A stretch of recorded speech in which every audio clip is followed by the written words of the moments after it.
start. Okay, so just like what I've said, I'm grateful for this great opportunity to be here for the third time to speak on career. I think that it has been different aspects of career now, and speaking for this on positioning to be picked in the UK. Because of through your CV and cover letter, presenting is a masterclass is a great one for me, right? So looking at this is from the topic, position to be picked, meaning the topic is somehow interesting because I know great things and great idea always come from this house, but it has not come to my mind that you don't even think like just position yourself to be picked, right? Because there are different aspects, as we are going to be learning today, there are different aspects of what it takes to move from one level to another, especially when it has to do with your maybe application process, right? But the first step, which many people always miss, is that aspect of being picked, right? If you are not picked, there's no way anybody can even know you. There's no way that we will give you the opportunity to prove yourself or even speak or say something that we make them tick, that we tick them and make them say, oh, this person is very good, right? So the very first aspect of it is for you to learn how to position yourself to be picked, and that's what we are here today. And I promise that apart from 2 or 3 things that I just plan to just share with us, because being picked is not the only thing. At the end of the day, when you are picked, how do you do the interview? When you finish the interview, how do you retain your job? Because this is what I've seen in my course of career, that many people, especially those of us who traveled from one country to another, you will realize that passing the what I call the what is it called, the probation period, is a deep thing, and I'm going to have a touch on it. I'm not going to teach you only on CV or resume, depending on where you are, and I'm going to be touching that aspect of the career today. Okay, so let's look at why are we here. What are you going to learn at the end of the day? What are the things you want to pick up at the end of the day, or you are expected to take home today? The first thing is you have I'm going to explain to you on how to write a CV that gets noticed in the UK job market. And just to let you know that UK job market is a unique market, and it's not a market that is different from other market, but in a way, there are some things that are unique to UK, and if you don't understand it, you can just be applying for a role, and all you'll be getting is unfortunate. UK is even better, because if you come to the Canada where I am currently, you will notice that in Canada you won't even get unfortunate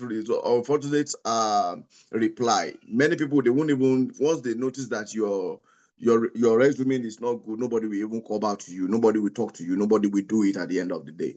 So now, this is what I want us to do, right? So we look at how to write a CV that gets noticed in the UK job market, tailored to UK job market, right? The second thing that I was asked to also explain is the secret to crafting cover letters that impress recruiter. Now, there's something about this topic that, like, creating a cover letter that impress recruiter is very important, because recruiters are like I always call ourselves, right? Like we are the gatekeepers. We are the gate between between the candidate, a good candidate, or maybe talent. Let me use that word, talent. We are the gates between talent and organization. Talent are looking for jobs. Organizations, they're looking for people to fill it, which I'm going to explain some things up to us. So we are the gate. You must be able to impress us before you move forward, right? Then also proven strategy to position yourself for career opportunities. Fantastic. And you will see from all our communications today that these things are very important and they are needed, right? Okay, so without wasting your time, I just want us to move further from here to the next level. I want to mention a little about myself. And just that, so that anyone who don't know me before, or you've not had the understanding of having the we meeting one-on-one or face-to-face, you will know a little about myself. Now, I love introducing myself using graph. Yeah, it's funny because he explained how my life has been. He explained how my career life has been, my journey, my career journey, right? And when I graduated from school, studied food science and technology, and it was fantastic. I was enjoying myself, right? I got employed in one organization, one of the largest industry in Africa, in Nigeria. In fact, the second largest industry in the world, the second largest flour milling industry in the world, right now. Even though I don't even know, since they bought Honeywell, maybe they will be the first largest flour milling industry in the world now. And my career was going. I was moving. I entered as a trainee. From before you know, I got promotions to become a supervisor. Before you know, I was team lead. I was leading my team, right? Doing, they call us assistant mailer then, And if you study food science and technology, and the first thing that you got is a organization like this, you will see that you are in a good way, you are enjoying yourself. And before you know, I got two promotions in one financial year to become a manager. Wow, that's a big one for me. But I got an idea, I got an inspiration to join HR, right? So with all this lifestyle of maybe moving from one place to another, I just understand that no, I need to join HR. And to do this, you can see the graph. You can see from here, you can see the graph that to do this, there's something called so to do this, uh, definitely I have to moved down from my career. That means I had to have a career cut, meaning the positions that I was enjoying before, I couldn't enjoy it anymore because there's something for me to pick up, right? I was picking up something at the end of the day. So I went down to here when I had career transition. So don't think that what you are going through, the person that is speaking to you have not had maybe an idea of it, right? So, and because of that, because I went down to maybe training coordinators, I was just coordinating, then of course, there's always secrets to greatness, right? So I imply those secrets that I've used in these areas to manage myself again. And I got up a little bit, right, to learning and development specialist, right? And when I got to the learning and development specialist, I was enjoying myself. Oh, fantastic. Before you know, I got before you know, I got my wife got what they call visa to UK, and we all moved to the United Kingdom. And when I got to the United Kingdom, the first job I got was organizational development advisor. It was fantastic. I was paying I think maybe 4,000 or 4,500 after tax per month. It was something good, at least for somebody who is just coming from for someone who is just coming from another country. So I got out and I was moving, doing well. Before I know, I lost the job within 2 months. Right. The second month they fired me because there are some things that they feel that I'm not doing, that I know that I'm not also doing. I'm not delivering on what I'm supposed to do, and I got fired.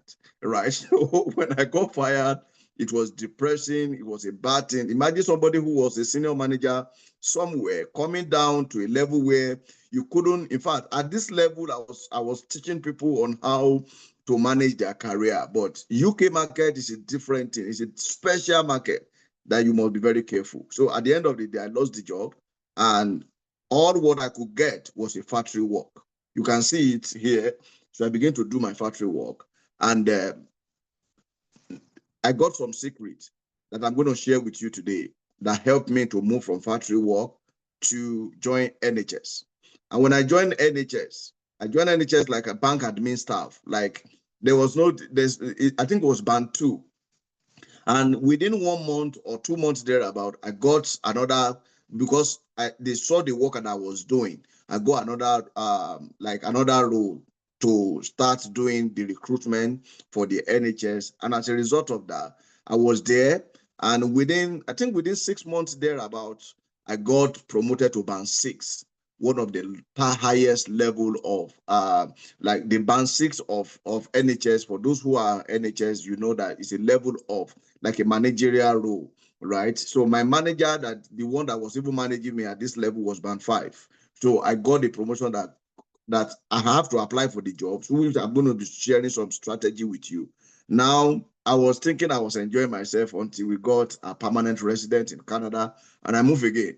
And in Canada, I've moved from one place to another, senior recruitment consultant, from there to talent acquisition specialist, currently my role that I'm handling now. And I recruit for my organization, and the organization is in 90 countries, and they've been for 40 years. So you will understand that there are some strategy, there are some things that there are some secrets that I've learned here that I can share with you. And at the end of the day, both of us can make it to the next level. Okay, so I think that's a little about myself.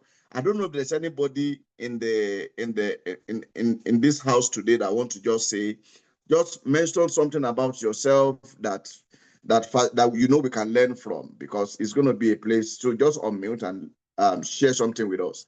If nobody's talking, I can call people. Let's see.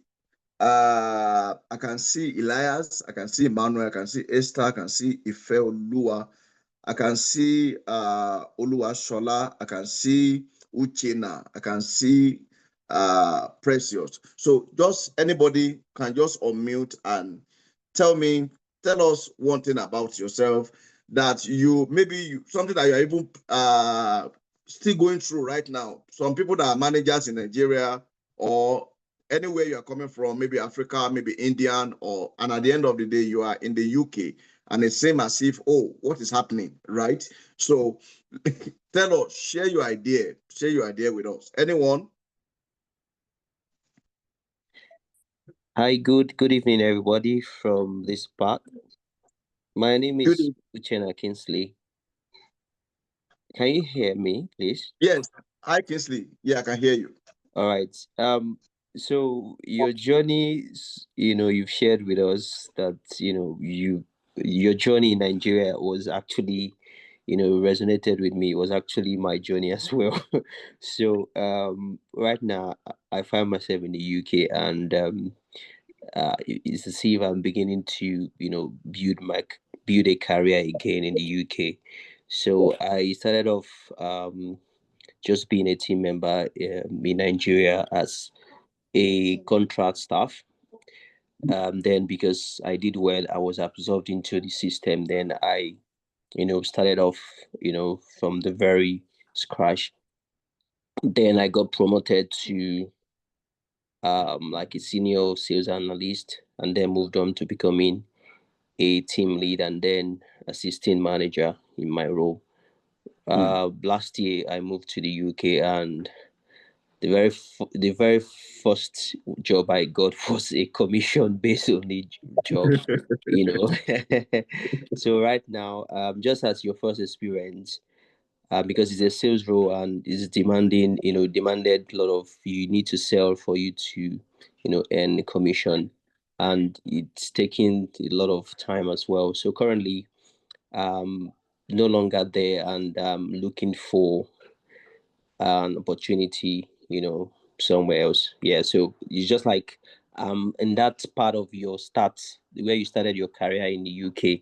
So that's why this meeting is really, really important that I joined. So that's why I'm here. So that's all about me so far. Thank you. Thank you so much. That's fantastic. Thank you. My only wish, and also plan with you, and hope, is that you will not, your graph won't be like this. So my plan is Amen. that's why, yeah, and that's one of the reasons why we are going through this, right? This graph is not, and you will notice something, that my lesson in the UK, I was able to maximize the lesson in Canada, right? And you will, in fact, if I share some idea with you before this, I was speaking with Dr. Deji, and he was even telling me some things, that it is hard for people to move from one country to another, and you are doing great things like that, right? So because of idea, because of things that I've learned, because of things that I now know better, right? That we now work for me. That's why, and that's the reason why we are here. Okay, so thank you, Kingsley, for sharing your story, and thank you for being vulnerable to join us, right? And if we need to take this up with you, I don't mind, and also connect you to Dr. Deji for support and anything that's happening in the UK. Okay, so let's start why we are here. The first thing that I want you to know, this page is very, very important. And the thing that I want you to know first is that I call it the litmus check, because before job is being posted, like before job posting, there are some things that run through the mind of the organizations. There are some things that we discuss at the high level of strategic recruitment, right? So before you see any job that is out there, before you see any job that anyone want to talk about, or before you even apply for the job. And the reason why I feel this is very, very important for you to know is because one of my strategy is to understand what is in the mind of anyone who want to discuss with me, right? So if you know how to meet them at the point of their need. So you are not just shadow boxing, right? They said in a race that so many people run, but only one person win, right? So you want to be the winner. You want to run to win in any race that you are running, right? So the first thing on the mind of anybody, either hiring manager, either the leadership of the management team of the organizations, anything that is in their mind, is the first thing is that there's a problem to solve, right? Before you get, so that's why before you bring anybody in, before you even see any job advert, the first part of it is that there's a problem in the organization that they want to solve, right? There's a vacuum that they want to close. There's a space that is available. So not all not all organizations can just create opportunities for you. So have that at the back of your mind, that there's a space that is there, and whoever can fill up the space, whoever can solve that problem, we get that job. So have that at the back. One of the things that I love UK for is that if you are good, and you will get exactly what you deserve. If you are good, you will get what you deserve. There are some environment, there are some countries that you will go that you must know who is there, you must know somebody. But in the UK, you won't even know them. The relationship is not part of the quotient of the UK, the drivers of UK market, right? Which is very, very important to me. Very, very important to what we are discussing here today. Now, right. So if you, maybe you can just search on my LinkedIn or maybe Instagram. There's something that I did called the drivers of market. I'm going to explain something about that. But one of the drivers of UK market is work experience and also skill.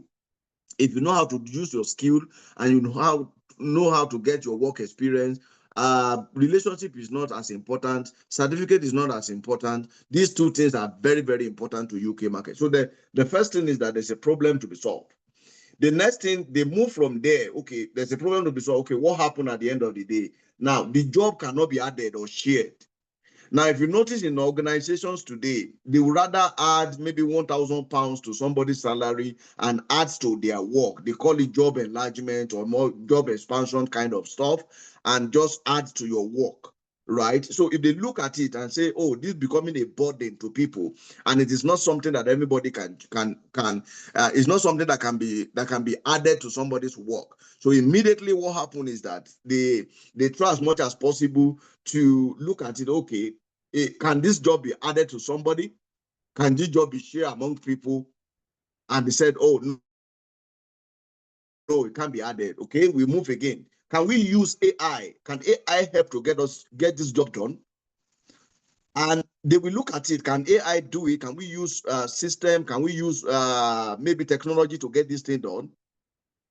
And that's why people are saying that AI will replace people. No, not necessarily. It is not all job AI can do, right? So, but part of the test that we go through, part of the things that we go through is to look at it. Can AI do your job? And if AI can do your job, we move next to something else, right? We move next to something else. With this job that is, with this problem hinder organizational performance, will it hinder organizational performance? And if the question is yes, oh, okay, let's go again.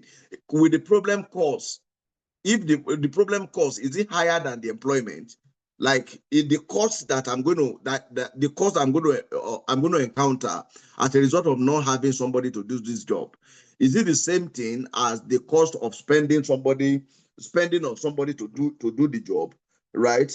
And so if all these questions are known, yes, then the next thing that we need to do is that we send the job out. Why do I bring this out? It is very important that you know this. I have it at the back of your mind because this will build you. This will help you to know that whatever job you get is something that there's a problem to solve. And the first thing you need to do for your first 3 months is to hit and go for the problem and solve it and demonstrate that you can solve that problem, right? So at the end of the day, now I know this, somebody may be thinking that we are here for CV, but this is the beginning of CV. Don't let me lie to you, because these are the things that we discuss. These are the things that we discuss. Then we start looking for who can solve that problem. How can we use people to solve that problem? So that's very, very important. So when we move from there, the next question that I want to also ask is what we call the strategic significance of selections. This is very, very important. How do we select? What makes us to select, right? There's a reason why I'm bringing all these things in, so that you will know when you are writing your CV or your resume, depending on the country that you are, you will understand what is in the mind of the person that is going to be sorting out your CV. Right. The first thing on their mind is organizational performance depend on the caliber of his employee. So they are looking at it that, oh, can you fit in? And because of course, it's garbage in, garbage out. The people you have in the organization will determine how your organization is going to perform. Right? So you want to express things that you have done before. You want to give them the understanding of the problem that you have solved before, that at the end of the day can bring the best out of you and the best out of the organization. So it is very, very important that you have this at the back of your mind, that the organizational performance depends on the caliber of the employee. And that's what they have in their mind. That's what they are thinking about. It depends on the caliber of their employee. So if you are not performing, if you are not a performer, if you have never done anything before, that means at the end of the day, you won't be able to perform when I employ you. And at the end of the day, sometimes you won't be given the access to also speak about these things. Sometimes you won't be given the opportunity to talk about these things. You will definitely have to learn this yourself.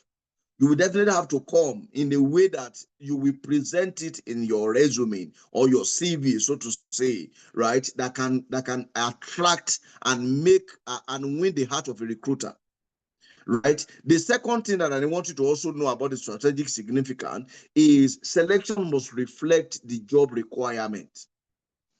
Now, this is very, very important, and I want you to please grab attention here, right? I'm going to be, because this is a workshop, it's not just a webinar to just go by. I don't do that. I do practical work. So I'm going to go to, I will log into NHS account, or maybe use any other account, and show you some information about how to, when you see a job, how to apply, what you need to look out for, what you need to know about those jobs, right? It's very, very important. We'll do that today. So selection must reflect the job requirement. And if the job requirement is not on your CV, how do I know you can do it? How do I know you can do it? If the job requirements that I have, for instance, I need somebody who could do a This can't be. It says I'm 102% African.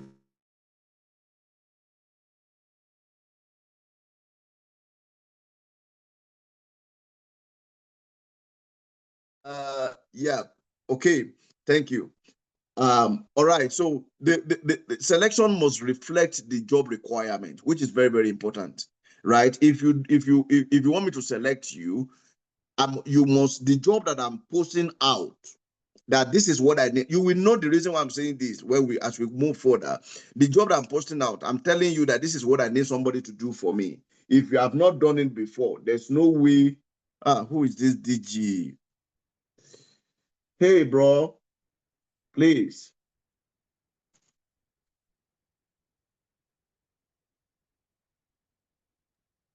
I will remove him now. That's all. Okay.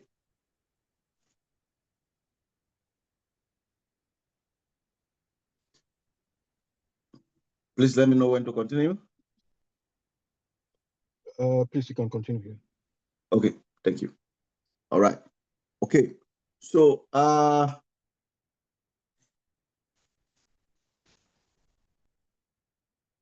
happening? Apologies for that. I don't know why people misbehave like that. This is why we try not to share the Zoom link earlier. But I don't know who that person was here. Yeah.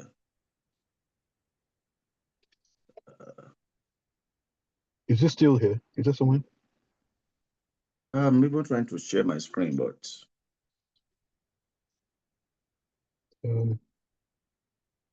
okay, let me stop sharing and share again. Okay, share again, please. Yeah. Yeah. We apologize for that. I don't know who that person was. Or that's very fine. That's okay. I'll pause the recording also. Okay, so thank you. All right, so let's look at the first one that talk about organizational performance. As I've explained that. The second one talk about selections must reflect the job requirement. And the reason why I was spending time on that is to let you know that there's a need to copy some information from the job requirement and post it on your resume. We'll get there, but there's a need to reflect what these people is looking for, because I'm not thinking, I'm seeing.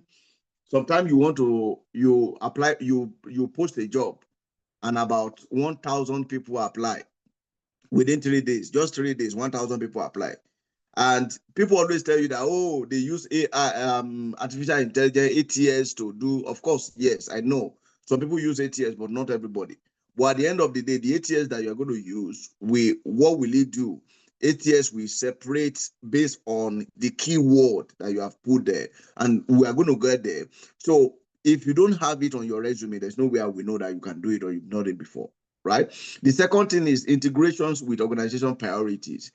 If I will show you something about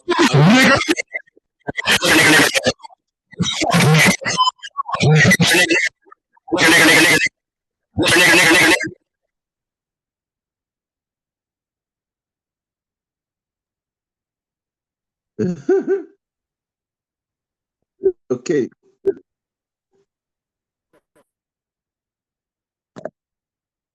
Okay. I think, okay, don't let me conclude. Okay, yeah. So let's just continue. Okay. So can you still hear me, guys? Please, can you hear me? Yeah, we can hear you. Okay. Yeah. All right, thank you. So yeah, so we must also recognize the integrations with organizational priorities, right? Every job that you see, yeah, I guess this will happen, because I think the same person. I think the guy has hacked this thing in, and who is the person? Who is the person now? No, even if you remove the person, there's nothing that will happen. It will still. It's like all those hackers. That's what they do. Yeah. So what you would do is just be stopping us. So you stop the. Okay. So the first thing is that you must recognize we also looking at organizational constraint, right? There are some organizations that cannot sponsor people, right? And that's part of the things they are looking out for. And for I'm talking about the UK now. I know many people be joining from different countries, but for UK, there's a system of visa or staying in the country that talks about that they call COS. Certificate of sponsorship, right? So there are some organizations that also have constraint, and one of the questions they will ask you: will you require sponsorship now or at any time in the nearest future, right? If you will need it, please say yes. If you won't need it, please say no, right? So it's very, very important that you also know this. And if you can reflect it on your resume, I think that's fantastic. If you know that it is of advantage for you, and you quickly can put it like I won't require COS, or maybe in your cover letter, just to mention that I won't need COS or something, right? That may be something that can attract other people to you. Or if you will need, you can mention it also, so that at the end of the day, it can be part of the considerations to know if you are coming in or not. right? You must also recognize the labor market reality. Labor market reality is very important. There are some job roles in the UK that are flooded, right? A lot of people, they are doing the same thing. A lot of people doing it, and UK is a specialty country in the sense that many people, all what they do is that they do especially they do what they know how to do. They call it specialty. So they call them specialists. They just do their own little things, right? You must also know so that when you are tailoring your CV or you are bringing your resume, right? Some of us that come from maybe Africa, for instance, you understand in Africa that we do a lot of things. Like, for instance, let me use myself as an example. In Africa, you can do maybe reward, you can do compensation, you can do recruitment, you can do learning and development, you can do employee relations, you can do a lot of things, and we still call ourselves HR. In the UK, it's different. We have a body that deal with recruitment. The body that deals, so they do their thing one by one. So they are always funny, and it always look funny when you see your resume, and everything that you have on your resume is that you can do all those things. They look at you that maybe you are lying, right? Because to them, it's not possible for somebody to know how to do learning and development, know how to do recruitment. I'm just using HR as an example. So you got like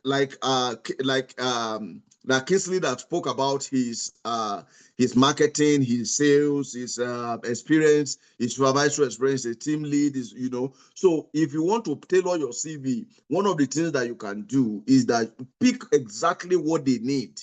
Right, I'm going to show you how to do that, but I'm just building this foundation so that, because this is the real meaning of writing a CV, right? Many people don't know this, and somebody told me that they have been submitting CV of, okay, I think I should even use this as an example. Anybody who is currently job hunting here in among us, can you just unmute and tell me how many CV you submit in maybe every week or every month? Just give me summary. Anybody? Yes. Okay. Hello, good afternoon. Good evening. Yes, good evening. Good evening. Good evening in the UK, and good morning here in Canada. Okay, my name is Gabriel. Okay. Well, I'm still job hunting, Okay. but on the average in a week, I submit nothing less than 20 applications. Thank you. Some are generic, some we just manage to craft something out and just entertain words. Fantastic. 20 in a week. I will show you something now. After that, I will show you something. Anybody? Thank you, Gabriel. Anybody? 20 in a week. Anybody? Do we have any number that is more than the 20? Anybody? Maybe 15. 15. At different times, anyway. There are times that there's a week that I'll submit more than 20, but in recent times, let's say 15. Wow. Calculator. I'm bringing my calculator out. So we have 15 times 4, right? We have 15 times 4. That's 60 in a month. That means every day, just to say, that means every day you have at least, you are submitting two resume in a week. And somebody said 20. Somebody said 20 times 4, 80 CV in it. So we have let's say between 60 and 80 resume go out in your name every day. And at the end of the day, you've not been able to see maybe at least 4 or 5 out of 80 that will call you back. Or let me say, even out of 80, you've not been able to see maybe 10 or 20 that have called you back for interview. But the story is changing today, because this is exactly why we are here. And I'm going to be explaining something to you about this thing, right? So you must recognize the labor market reality, what is happening in the labor market. You must also it must be ethical. Right? What do I mean by ethical practice when it comes to HR? You must not employ somebody because you like them, or because you don't like them, or because there's something that happened to them, or because you must follow the ethical rule that govern everything. I'm going to be explaining something to you about the CIPD, the Charter Institute of Personnel and Development, what they recommend that recruiters should always use. And at the end of the day, you you agree with me that these things, they are very, very important to you. And this is where we are now. Let's look at the strategies, the stages of recruitment and key recommendations from CIPD. I'm not going to go through all of them. I'll just mention, I think, one or two of them, right? The first one is job design and job advert. So they look at the job design, job advert. If you have understanding of this, you know what to put on your CV and what you are not supposed to put on your CV, right? So the first thing that talks about job design and job advert, it talks about person's requirement. Now, job specification. What are the things that you are expected from that person? Remember, I told you that when we're looking now for something, I remember I told you something about problem to solve, right? I also told, maybe there's another slide that we explain who can solve the problem and how would the person solve the problem, right? So that's what they are trying to tell us here, that, okay, you have a job, you have a problem to solve. Who do you think can do it? Who exactly do you think can do it? And they said you should make the role requirement to be very clear, be specific, and behavioral based, right? Make sure that that's what they are saying. And you know they follow rule very well in the UK. So if you have this at the back of your mind, that every job advert you see, there's a document within that job that explains the role requirement, that make it very clear. It make it very specific, and it make it behavioral based. Number two is that you must remove what they call biases language from the job advert. Like, I want a lady, I want a guy, it must be from Africa, it must be from this. No, you can't have that. Or it must be from India. No, it must be. No, you can't have that. And there's a caution to also avoid mandating diversity statement. That's exactly what I've mentioned. Avoid the requirement for cultural fit or person organizational fit. There's nothing called that on you cannot see that on the job advert. They can't say, okay, we need somebody for that must be British because we want to be cultural fit. No, it's not possible, right? So that means there's no need for you to put your age. There's no need for you to put your date of birth. There's no need for you to put your culture. There's no need to be where you are coming from. There's no need to put anything that signifies your culture, that can make somebody to be how do you discriminate, that can make somebody discriminate against you. You don't want to do that, right? So they have already put something like that is not possible that you have that on the job advert. The next thing that they also said you must offer flexibility working by default, meaning anybody who is even coming straight away, the next thing you need to do is that you know that, oh, it is straightforward that flexible work is normal. It's normal. That's what many people don't know. You think they are doing you a favor by giving you flexible work. No, flexible work is now normal in the UK market. The next thing is that you must make salary non-negotiable and include them in the job advert. So when they are asking you question about are you comfortable with the salary, is this so? It's part of it. Is not something to worry about anymore. You don't need to include it on your resume or your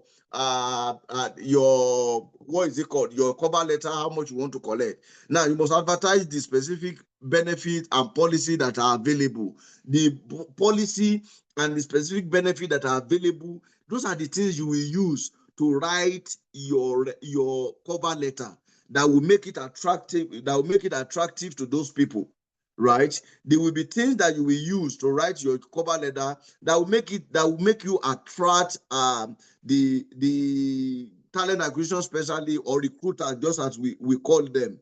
That's what you will use to attract them. When you put all those language that look like it's like magnets, and you are trying to look for something, right? And you are looking for it, and the person is telling you that I have it. At the end of the day, they meet and they say, wow, this person is very good. No, it's because you already know how to manage yourself. You already know how to package and arrange your resume. Of course, I always tell people, remember what I talk about, ethical conduct. You cannot lie in your CV. Don't lie in your CV. Don't put things that you cannot do. But my attempt is to help you. My attempt is to help you gain access. My attempt is to help you come in boldly, so that at the end of the day, you can bring out what is important to you. I'm not going to, I think maybe there will be opportunity to share this slide, but you can look for it on the internet. I'm not sure if it's available for everybody, but I'm a CIPD certified professional. Maybe that's why I have the opportunity to have this. But this is a secret that I'm revealing to you guys beyond what you can get anywhere. So the question now comes to your CV. Now let's look at it. Now, what do we do when we see your CV? Remember, all those things that we have been doing since is to build the foundation so that you understand exactly what you need. The next thing I'm talking to you about is the screening process. How do we pick A plus B? How do we remove the one that is not good? How do we add the one that is good? The first thing on your mind, like I've explained before, is that there's a problem to be solved. The next thing is that what are the key responsibilities? What are the competencies that are required to solve that problem, right? And who can solve it, right? When we look at it, okay, who can solve this problem? We now look at some things that relate to that who. Now, about who now is that we look at the educational qualification of that person. There are some jobs that you don't need anybody to be a certified, so maybe a certificate person or certified person, or maybe somebody that have gone to the school to do it, right? Anybody can just do the job, right? They can do it at any time, right? But there are some that you have a minimum of maybe secondary school or minimum of college or minimum of university to get it done. Some you even need masters, right? And that's where the education aspect also come in very important. Now, you have master's degree and they're asking for a job. They said the job is required is for, let me say, is for maybe BSc.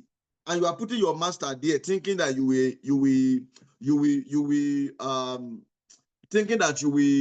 will impress them and make them happy that, oh, this person is overqualified. They won't call you. They won't call you. So put what they need, exactly what they need, put it there. Because remember what I told you, there's a problem to be solved. And we are looking at it, what are the competencies that are required? Meaning who is the prototype of the person that can solve that problem? And we require that there are some things they call education. So we look at the educational requirement. What's the requirement of educational person that will solve it? Oh, we have only maybe BScs will be able to solve it. If you have the BSc, just put it. You don't need to overflaunt what you have. Present what they need, exactly what they need. Because there's something in the labor law that talks about you employing someone with higher grade and paying them lower salary, which is very wrong. So if I won't pick you because I know that it's going to be against the law. For me to pick you, you have something higher than what I need, and I will be paying you lesser money. So as a result of that, I won't pick you. So some of those things are the thing. And for people like us that came from Africa, or maybe Indian, or maybe the Europe, and anywhere you're coming from, some of us, we value education so much, and we know we have a lot of certification, a lot. And at the end of the day, those things, they are not, they are light that we think that we carry, but they are actually darkness. So look at it, education aspect. That the next thing is that they ask, what are the skills that is required by that person? What's the skill level of that person? Is this person going to be competent, or is this person going to be maybe intermediate, or maybe advanced level, or maybe, so the skill competence, they will look at it. And how would they know this? They will check your resume and see what you have done before, right? They look at the ability. How good are you with what you do, right? Now, if I'm looking at you, how good are you with what you do, I will also think about, okay, the aspect of maybe being the result of what you have done in your previous work, right? Will have, at least everybody think they are good, but the result also speak. They said the result is the evidence of performance, right? Even when you think you are good, the result is very, very important to speak for you. Now, the next thing I want to look at for is the behavior of that person. Now, behavioral, you will see, I will open job for you, and you will see that they will say this person must be time, maybe time, you have time management. That's about skill. This person must be able to work with a team. This person must be a self-starter. This person must be this. This person must be emotional intelligent. This person must be able to. So a lot of behavioral aspect that is required for the job. So what I'm here today is to help you pinpoint all these things out of every job advert, so that when you see them, you know what to plug in and you know where to put it so that you'll be called. See, so if you want to sit down like this, I told people, sometimes I want to apply for a job, I use 1 week to write one CV. Even me, that I'm talking to you, that I'm teaching you about CV, right? I use 1 week to write one CV. To apply for one job, I use 1 week. So if you have been doing it, maybe sending 20, sending 40, sending 60, that means you are doing it in the wrong way. I'm sorry to say. That means there's something that you need to know, that, and that's why we are here, so that you will know. There's some information you need to extract that can help you get this thing done, right? So you need the behavioral, you must feature the behavior of the person that is needed for that role, feature it as part of what you have, if you have them. The personality of the person is also very, very important. The UK system also believes in the personality. They do some use DISC analysis, some use discovery. There's something they call discovery. Yeah, I can't remember the name now. So, but DISC is very, very common, right? And what they are looking out for instance, if they talk about the personality of the person, this person must be outgoing. It must be somebody who love to maybe mingle with people. He must be able to. So, because there are some people that have that personality, they don't even like to talk. They don't like to meet people. And at the end of the day, somebody like that cannot do sales, cannot do maybe marketing, right? So we need the right personality of the person to be there. Now, apart from that, another thing that is very, very important is the tools to be used. We want to know that, can you use those tools? So when you apply for a job, you will see some tools that they mention. There are something that they said they want, some of them we just mentioned, they want Microsoft Excel, they want PowerPoint, they want maybe Microsoft Excel, PowerPoint, and then maybe Word, Micro is not the same thing as Microsoft Office. Microsoft Office encompasses everything. Make sure that you spell it out exactly what they want, what they put there that they need. Spell it out as part of your skill or your tools that you're going to use, right?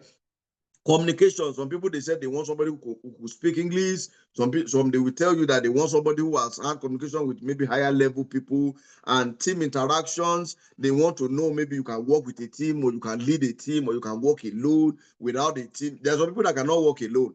There's some people need motivation. Some people need a team to work, right? So those are by the time you understand all these things, and all these things, I'm going to prove it to you that they are there on the job advert. Every job advert you see, they are there. These things are there. They are there, but the question is, we are not looking at them. We don't even know how to spot them out, right? Mode of application also is very important. Say you should fill a form, fill that form. If they say you should submit your resume, submit it. If they tell you that the resume that you want to submit, the CV that you want to submit, if they said it is a Word document, submit the Word document. If they say PDF, submit PDF, right? So they will spell it out what they want, right? The next thing is duration. How long? Some job may be permanent, some job may be temporary. Don't see a temporary job and put it there in your resume that you're looking for permanent job, or your cover letter you're looking for permanent job. They won't call you, right? Don't say you are looking for something temporary when the role already states that they want somebody for permanent role. They won't pick you. Those are the things that they do. The urgency, how urgent is the role, how urgent it is. They can tell you immediately. They need somebody to resume immediately. They need somebody to resume in fact, in the UK, they always put the start date of that person. So you must arrange yourself and put it that you are ready to start, or put the time that you're supposed to start, and put all those stuff. Type of employment is also very important. I'm rushing through it because of our time. Type of employment is also very important. You must also understand the type of employment that they want to offer. Is it a temporary one? Is it a permanent one? Is it remote? Is it hybrid? Is it the one that you have to appear in the office or not? Type of employment is very important. Is it permanent? Is it contract? Is it something? So all of them, you must understand this thing. And these are the things you will feature in your resume, right? So anybody, any question on this aspect before we go practical now? Now, these are the things that you also need. Believe me, these are all, if you can take this slide and put it on your mind, if you can have this slide, anytime, I'm going to show you how you're going to use, because one of the things I promise is to teach, share idea on how to use something like ChatGPT to write all these things, right? But it is good that you know this thing in case ChatGPT is failing, or anybody, and many people can be using ChatGPT, right? But the way I'm going to teach you, the way I'm going to explain it to you, it's going to make your work to be different and special, right? So let's look at it. Any question around this? Let me stop here because of let me stop here now and hear from the anybody. Do you have any question? Do you have anything? Have you learned anything so far? Share with me. Anybody? Okay, thank you very much, sir. A lot has been shared this evening, and I'm really grateful that I'm part of this meeting. You know, like you said, taking time to ensure we align our CVs, you know, with the job requirement is very key. You know, it's not about how many applications you do, is how quality of such applications is, are, before you say, oh, you've done application. So that's a major takeaway, for me so far from this meeting. Thank you, sir. Thank you. Thank you so much. Thank you. Any other person? Okay, Gabriel. Yes, good evening, sir, once again, and good morning at your end. So I think I have a question. Okay. Thank you for the update you've given. Sometimes I lost some at the interview, some application up because maybe I have the CV is similar to whatever they're asking, just give it to them. You know, we have this LinkedIn easy applications where you just click and you've uploaded it. I think I do that a lot. But I've done some interviews recently. So but sometimes I don't know, is there a process, like a standard process that is expected for them to get back to you? Because some will just you just be wondering what's going on. And they'll give you good comments in the course of the interview, like you've done especially well. And they will just go mute like that, like as if nothing's happening on the background. So, and in that situation, can you message them? Can you send them a mail just to ask for update? Or you just also keep hopeful, like one day something is sure? Okay, that's a good question, and the question that is running through almost everybody's mind, especially when you are looking for a job, right? The first thing I want to say is that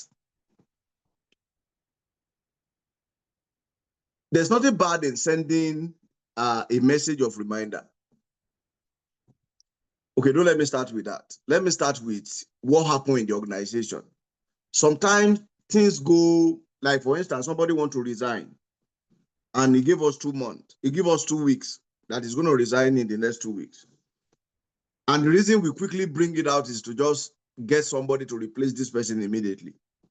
And the person changes her mind that I'm not resigning anymore. Maybe because he was looking for promotion, they gave him the promotion. So the job is no longer open. The normal thing that the recruitment or people in the recruitment are supposed to do is to get back to anyone who is currently who may be part of the applicant, and to just send a bulk message to them and to say that, oh, the role has been filled, or we have moved on with another candidate, right? So, or maybe the role is no longer available. That's what it's supposed to be. That's one side. So there's a possibility that the role is no longer available and they didn't get back to you. The second part is that the role may be available, right? But the only challenge is that maybe the process of getting sponsors, because some people get sponsors before they advertise role, like they sign it up, like the money that they're going to pay, the salary, the budget kind of stuff. Now they sign it up before they employ someone, right? Before they even advertise the role. Why some people they don't?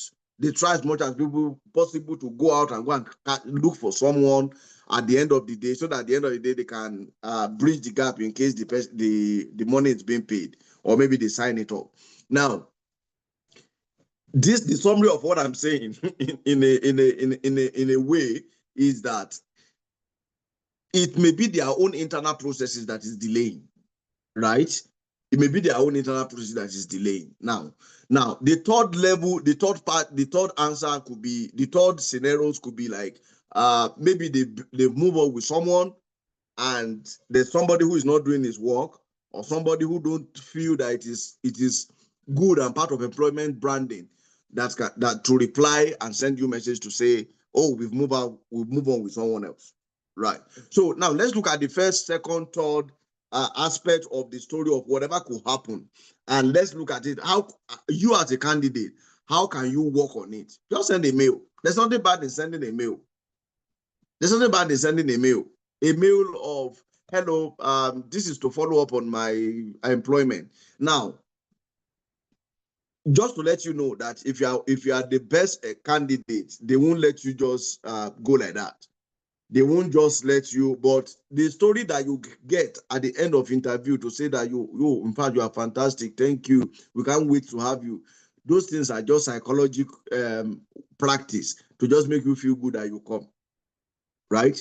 But at the end of the day, forget it. Is don't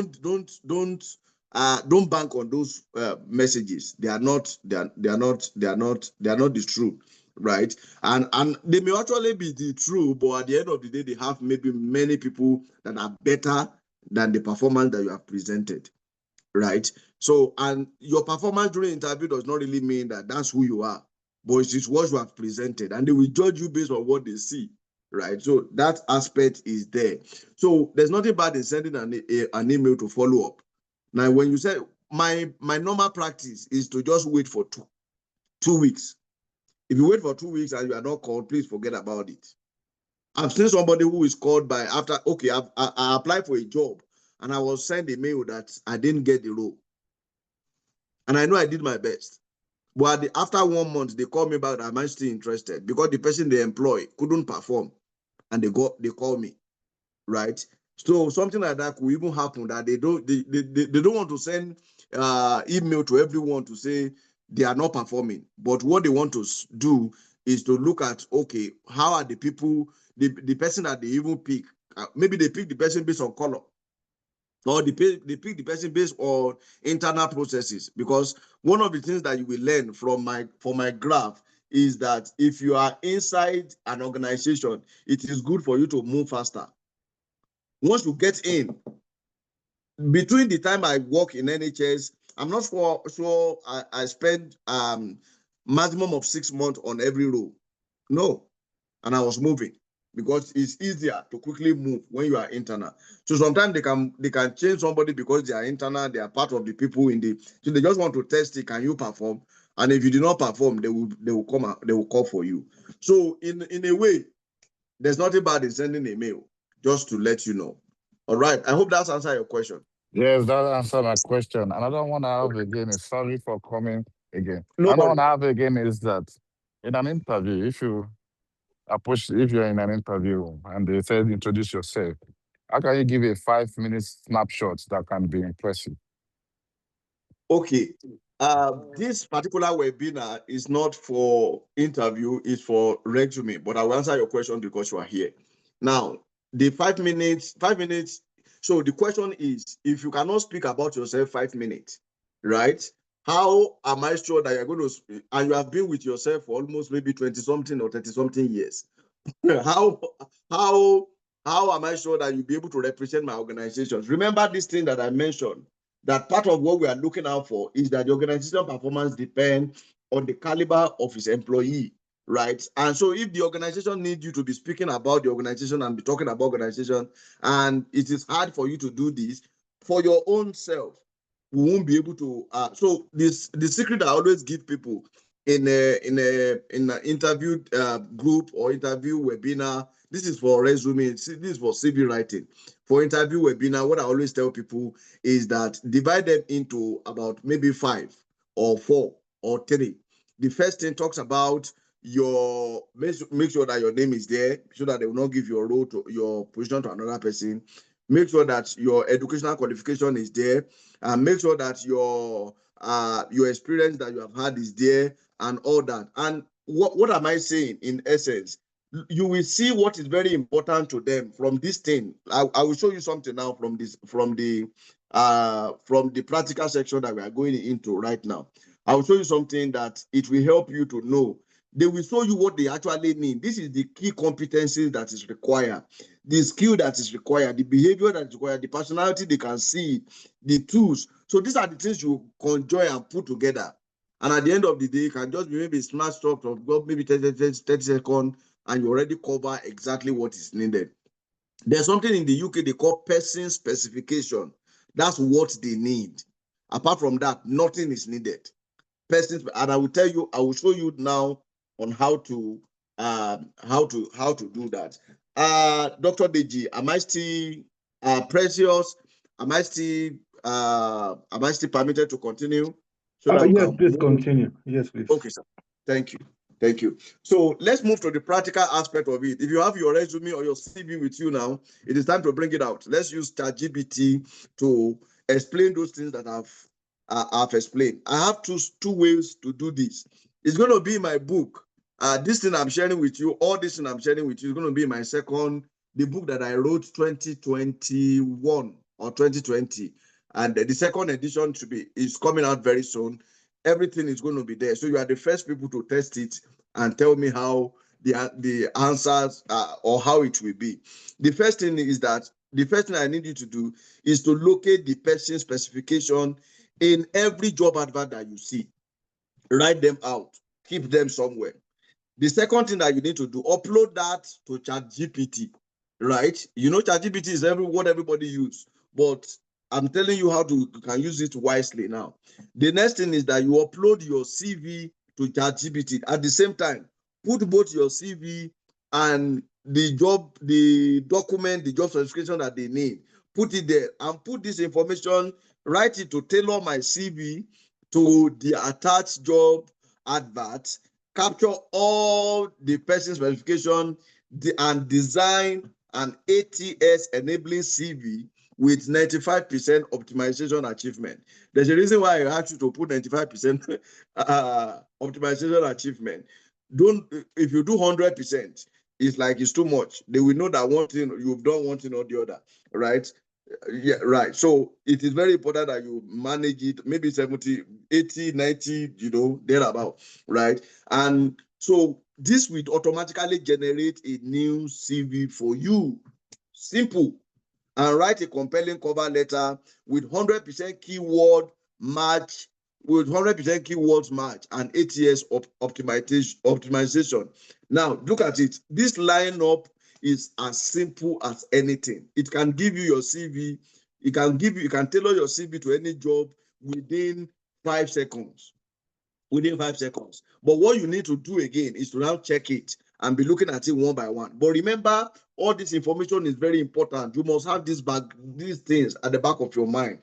You must understand why they are looking for someone. You must understand the qualification that they are looking for. You must understand the application that is required. You must understand the behavior, the personality, the tools, the communications, the teamwork, the type of employment, and the duration that is needed. All those things, they are very, very important that you must know, right? So when you have understanding of all these things, then you can use this thing, but it will generate.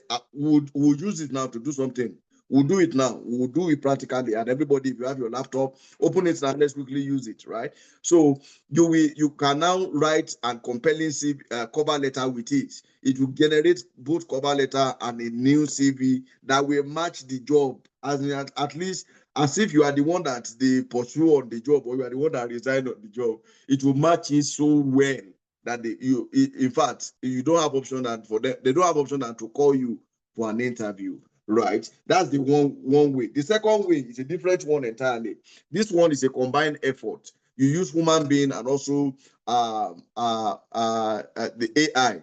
The first thing you need to do is I will show you something information is power. In the UK, whenever job advert is out, there's somebody called the job owner, and there's somebody called job owner, or some people use hiring manager so you will see a phone number that is there that if you need more information, please contact this number. The first thing you need to do is to call that number, email that person, or call the person. After you have studied all these things, you have studied the problem that they want to solve, you have studied the key responsibility, you have studied the competencies that is required, studied everything, all the skill that is needed, give a call to the manager and tell the manager that you want to apply for this job, that you want to really know why is this job out and get more information about this role. You know what you have done? You have put, because people think it is HR or the recruiters that actually sort out CV. It is not recruiter. Now, recruiter normally do the bigger work, like streamline it to normal, but the person that will call you for interview, basically they are majorly the hiring managers. They are the one that will check it and say, oh, I can work with this person CV will work with me. We can call the person in, right? So recruiter is to just, it's like a gateway, it's like a door. You open and close. It doesn't do, they don't do anything. Like, I'm not saying we are not important. We are, but don't give us too much load that we are not carrying. Don't give us too much respect that we are, you know. So instead of emailing the recruiter, email the line manager and say, this is, you have done this, you have done this, you have done this, you have done this, you have done this, and tell them, see, they will get back to you. Some of them will get back, some of them will not get back. You can even give a call. Some of them will explain to you and tell you that, oh, this is what I'm looking for, this is what I'm looking, and when they will ask for your name, automatically they will call you for interview because you have already registered your name in their heart. So they are looking forward to your CV. They are looking forward to your resume. Some can even tell you, send me your CV privately, send it to my email, right? So this is one thing that you can do that is very important. So after calling them, locate the person specification. Number 2, upload the person specification to ChatGPT. See the difference between this first one and the second one. Now, the first one talk about upload the specification to ChatGPT. Look at this one. He said upload the person specification to ChatGPT, the same thing. But the third, look at the differences now. Look at the difference between the first effort and the second one. The second one is talking about design a CV for this job advert. Capture all the person specification and design an ATS-enabled CV with 95% optimization. Look at this first one. The first one is in 4. Upload your CV to ChatGPT. So in this first one, you upload both of them. In this second one, you upload only what is required. Now, I prefer this level. I prefer this one because this one will give you exactly what they need. It will give you exactly what they need, and you will use it to compare your CV and compare what you have to see that am I good for this job or I'm not good? Should I apply for this job or I'm not supposed to apply? Right? So after you have done it, you now write a compelling supporting document and cover letter with write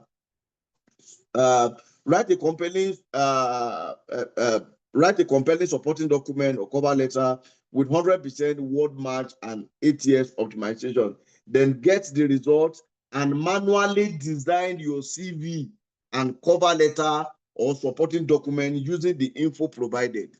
All the information that you get, you will use your what is it called? You will use your own work, your own manual hand to type and send me and copy and paste and write your own specific CV. I didn't mention this in my book. I wrote it the type of CV that is available.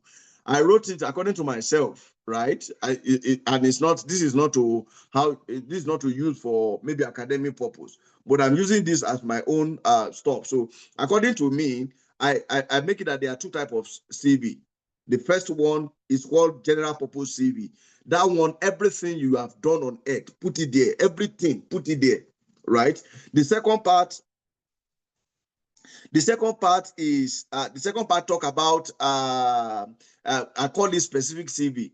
Specific CV. So the specific CV is targeting towards a particular job. So have one CV that is like your general purpose. Everything you have done on earth is there. It's something that you can put there. But that specific CV should only mention things that has to do with maybe that job. It's tailored to that job. I think I have a message from someone, Esther. Esther is saying that, hello, sir.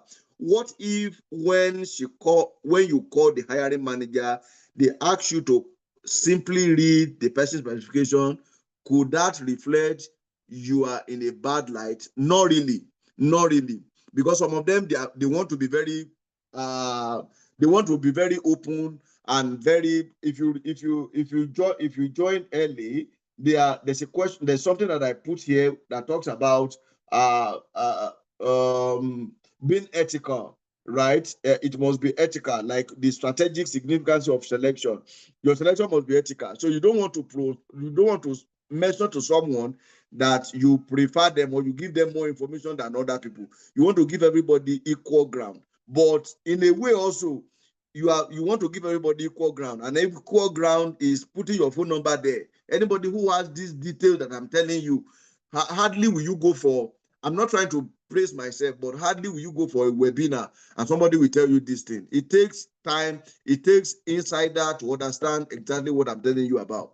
So if you give them a call and you call them and they said, oh, all the details that you need is on the system, you go and check it. It depends on the question you want to ask. If you ask questions using this our information that, okay, what exactly, why is this road out? They will answer you.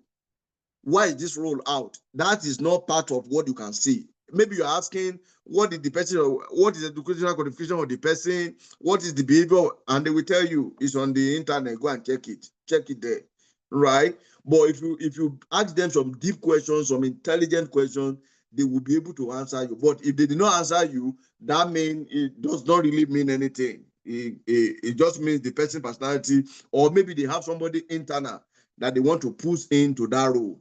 Right, you know, sometimes they have people internal that they want to put to the role, right? And if you perform more than them, they will push them away and put you in. Right, it's as simple as that. Right. So okay. So yeah, so that's that. So I want us to leave here now. I will come back to this place, but let's check. Let's go to I want us to go and do practical work now. Let's go to, this is UK, right? I think one of the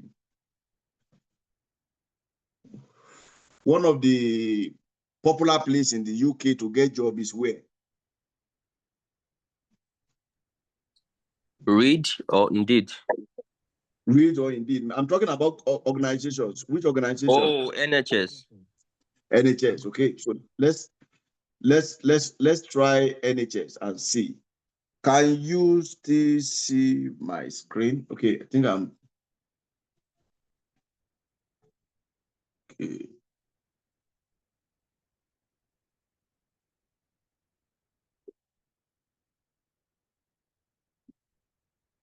I want us to go to NHS website.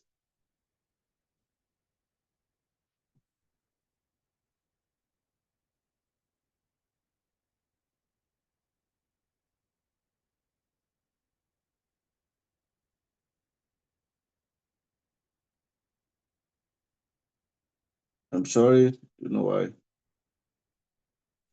the system is acting up.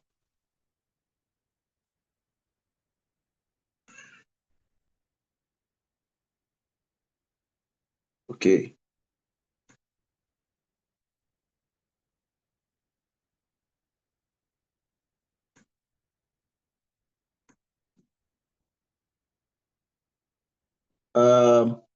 Sir, please, can you help me again? Can you help me? I want to stop sharing, but I can't do that. Oh.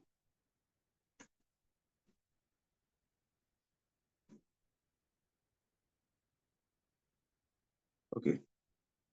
Yeah. I'm going to log in again through that network. Let's see what will happen. Do you need my help with this? Yeah, I was thinking, but I've already logged out. Thinking maybe when I log in again, I'll get better. Thank you. So what I'm planning, what we are supposed to do really is to have what we call is to have maybe rooms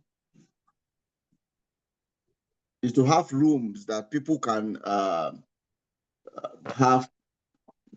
Yeah. You mean like breakout rooms? Yes, but I think the number of people that we have here is not. Yeah, not, maybe for the next. Yeah, maybe for the next one we can plan that. Yeah. Yeah. Okay.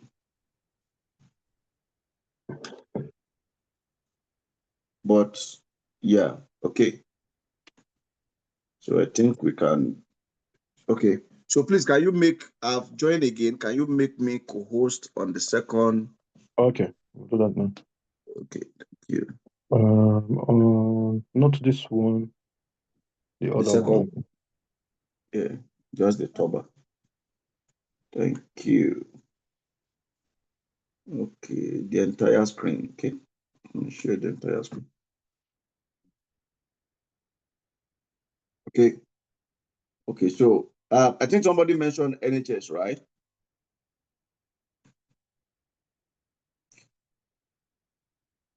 I think this laptop. Okay.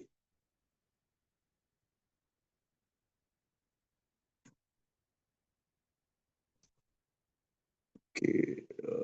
NHS. NHS job. Okay, this is where I was. Okay. Can you guys see my screen?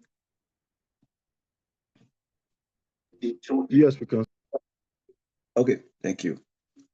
So let's come here and pick up.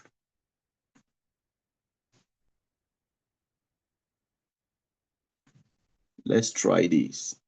And this is common to all employments in the UK. So you definitely see career, and so they will look at you. For instance, in NHS, you are seeing maybe nursing, health, medical, supportive treatment, but everything still works the same way. So let's choose this one, for instance. Now, C-band 6 is a senior theater practitioner, and now they are looking for staff bank. That's yeah. So let's look for something that may be common to specialists in nursing, sexual, SAC staff, postnatal, Now, for instance, look at this. They put something here that restriction is applied. Don't bother to apply for this role because it's internal people are the one that they want to use to get the role, right? You can see. So, but for instance, all this one that has nothing that is attached to it, we can apply to all this one. So let's pick, for instance, let's pick this one. If you see this type of role in your mind, you think, who can tell me where the person specification is on this role? Anybody, please just unmute. Let's make it interactive, because that's how we can learn it. I know it and I'm not looking for it. So look at this. Can you see this? I want people to answer me. Yeah.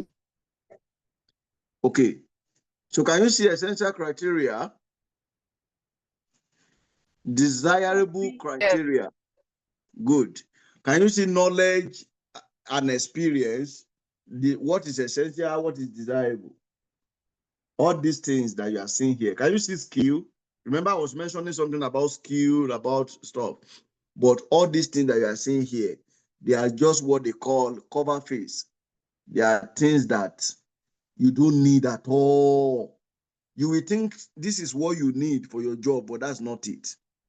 That's not it. You will not see any information here that will help you, that will give you the best to apply for this job. You will not see any information here. So what I need you to do is to scroll down totally, and this is why this webinar is good for you. Look at it. You will think you are done. Scroll down totally. Can you see downloadable document? Yes. Document to download. Now, the first one talked about what? Job description and person specification. That's what you are looking for. That's what you are looking for. So click it, download it. right? You will see that this one is a little bit is more elaborate. It gives you specific thing that is needed. Look at the job summary. Now look at work. Look at working relationship. Remember, I told you about relationship, right? Imagine as if I know this. Now look at responsibility. What they want the person to be doing. Look at it. Look at the key result area. Accountability. What the person have done before. What the person is going to be handling. So if you arrange it to something that you have done before, okay, for instance, look at it. Communication and relationship. Remember, I mentioned something like that. Responsible for policy, service, and development. Now, management responsibility. Look at it. Education. Look at the education that is required. For instance, look at this. The education that is required, let me read it. They say in conjunction with the practice development, lead, maintain, and an environment suitable for training, ODPs and nurses training, clinical placement. It's so unfortunate that we don't have any nurse here. If not, we'll tailor the CV of that nurse to this role. And the person, now look at physical effort, frequency, standing or sitting. Now, these things, they are very important to them. Very, very important. Now, look at mental, emotional effort, right? Look at the emotional. These are the things you will put in your resume. These are the things you will put, not the first one that you saw. That one will not give you anything. And this thing is common to everybody in the UK, right? Now, working conditions, how the working condition is going to be, the job description, look at it. They sign it and they put the job description on it. These are the things that you will find. You are supposed to arrange and put in your resume. Now, how do you now, the question is, all this information, they are too much. How many pages of CV will I have? This is where it is, right? Now, make sure that you tailor this thing, qualification, and make sure that by the time you are presenting your CV, these are the what is it called? The subtopic of your CV, right? This will be the subtopic of all the CVs that you have. Make sure the first one is qualification. Put all these things there if you have them. Both the essential and the desirable, if you have them, put them. Experience, put it. Experience, they said they need somebody who has worked in post-registering. Make sure that all these things that they mentioned, they actually tally with what you have on your CV. These are the things that you have. And this is just like an eye-opener for many people that don't know where this thing exists, right? Attribute, additional document, kind of. Look at the attribute, the behavioral that I was talking about. Look at the ability to deal with distressing circumstances, ability to solve problems and recognize when you. So these things are, this is your new CV now. That's your new CV, not what you have before. Remember, I told you there are two types of CV. The first one that is called general purpose CV, and the second one that is called specific CV. This is for you. This is your specific CV now. That's what you will get. Now, let me just use an example of what I've done. This is where I'm going to stop, right? Because of time. Let's go to ChatGPT, Abi. Yeah. So look at it. I asked you to, what did I say we should do? Let's upload it. Upload file or document. Supposed to be on download.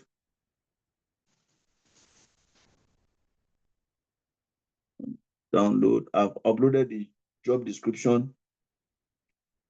Look at it. I've uploaded the job description. Remember what I said you should write. Write me a CV and cover letter that will win this job with 95% ATS optimizations and person specification match. You know, I can't remember how they were. So yeah, so push it in. You will see. Look at it. He has provided you a CV. Can you see? Compassionate and high skill senior training, like it. Look at it. Now, the key skills and competencies. Remember those skills and competencies that we have here. He has mentioned them, right? He has gone there to put it and help us, right? All this information that you have here, he has tailored this to what you are supposed to have. Anybody who will get the job is exactly what you're supposed to have. Professional experience. You must have done this thing, this type of thing before, operating, in this educational qualification. Look at it. This is how they want the educational qualification to be. Registered nurse, part 1 NMC. Like, state it this way, because this is exactly how they will look for it. Remember the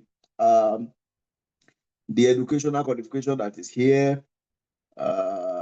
Look at it. Look at how they put it. The educational qualification that is here is exactly how ChatGPT will help you to put it. CB in that is the CPD, like continuous program development or something, professional development rather. In mention all of them. Mention the one list recent courses, and so it will give you this way and explain it this way like this.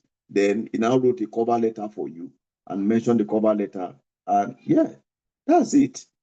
That's it. But assuming I have a nurse here now, and I take the job role of that nurse and attach the CV of the nurse to join this particular role at the end of the day, it will tailor it to that nurse role exactly. Exactly. And what you need to do is to now look at it. Where did they lie on you? Where did they say the truth? You remove what you don't have and remove what you have. But it will give you an idea that this is an ideal work that you're supposed to have. So my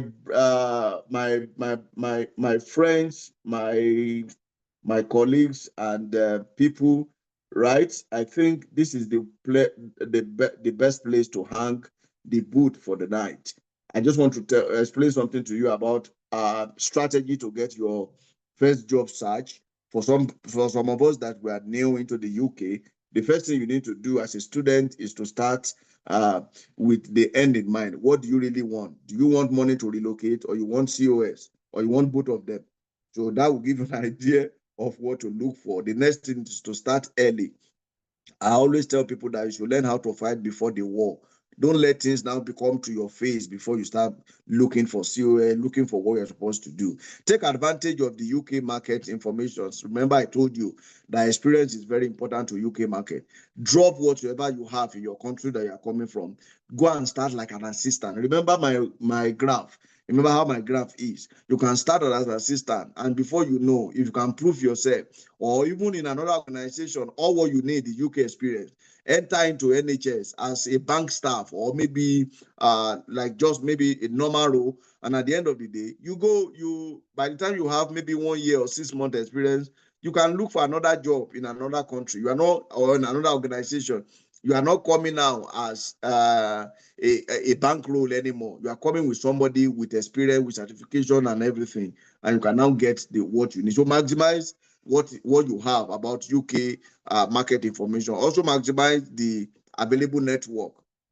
Tattel is explaining, is helping people. The team has been doing fantastically well. Look at their website, try to pick up 1 or 2 things from there and join the network that can help you. Of course, I always advise people, move from familiar to unfamiliar in your market. Look at people that you know, people that are new to, people that you know. Maybe your communities, it may be school communities, it may be country communities, it may be religious community. Move with them, right? And it's easier to move with people like that. Let them give you information before you go out there to go. And don't keep quiet. Don't keep quiet. Speak out when you need help. Take advantage of temporary staffing in NHS. Many people don't know this. That temporary staffing, you don't need to be employed with them. You don't need to be their staff 100%, but you can just go there and register with them. And when you register with them, they will pick you. And anytime that there's any opportunity, they will call you. And once you are in, you are a staff, either temporary or not temporary. Once you have NHS number, you are a staff.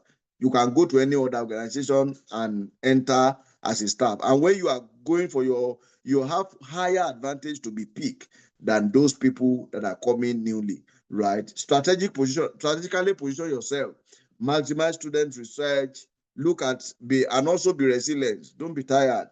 There may be some things that may want to turn you down, make you feel that you don't deserve what you have, but you really deserve it. It's just time. It's just their system. It's just how they behave.